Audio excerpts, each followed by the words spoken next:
Ningon ang Biblia class or buhata ang tanan nga walay pagbagulbol o walay panag-away. Walay pagkwintahanay, walay pagtuluranay. Kay ang tanan class nimong buhaton, it's gonna be for your benefit. Sir, nga naman sir, pag sugoon mi sir, or pag nami buhaton sir, nga naman maka-benefit mo yan, ang nakakapoy man ana sir. Dili ro tami sugo-sugoon. Question.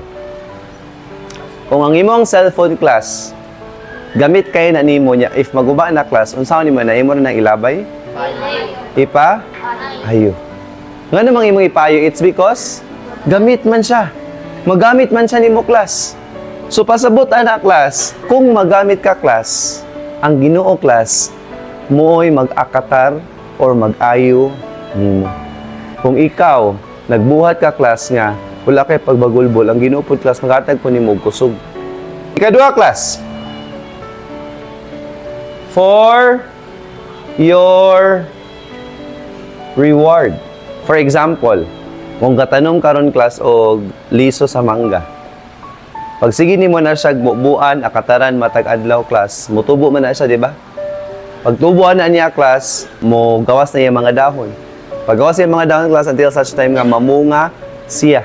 Kanang bunga class mo na iyahang reward. Kaya nga naman, pwede man mo nang makaon ng bunga. Pwede nimo mabaligi ang bunga, makanegosyo ka. So na siya'y reward. So, mabot ang panahon class, kanang imong pagbuhat sa tanan class, nga wala ka nagbagulbol o wala ka nag-away-away class, mabot sa panahon class, that you will receive a reward. Ikatulo, hone your character. Question. Example na niya, yung performance sa ESP class kay sayaw. Kita nyo, grupo-grupo ta mo. Ang group 1 class, nagsugod sila practice karon dayong hapon until next week. Ang group 2 class, nagsugod sila next week Thursday. Pagkaugma na ang sayaw, mangutan ako class, kinsa may nindot kang mosayaw? Kay sige og practice. Usay class, sige kag pabuhaton sa Ginoo ana. It is because ang imuhang kinaya class wala pa gyud na perfect. Ngano importante man kay class nga mamahimong maayo imong kinaya. Kay bisag unsa pa nimo ka bright aning kalibutan na class, mabot man dagay kas imuhang padulngan.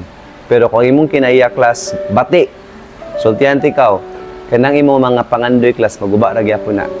Kaya nga naman, ang imong ka-bright may magdala nimo sa imong mga pangandoy, apan imong kinaya class mo oy magpa-maintain nimo dihang dapita.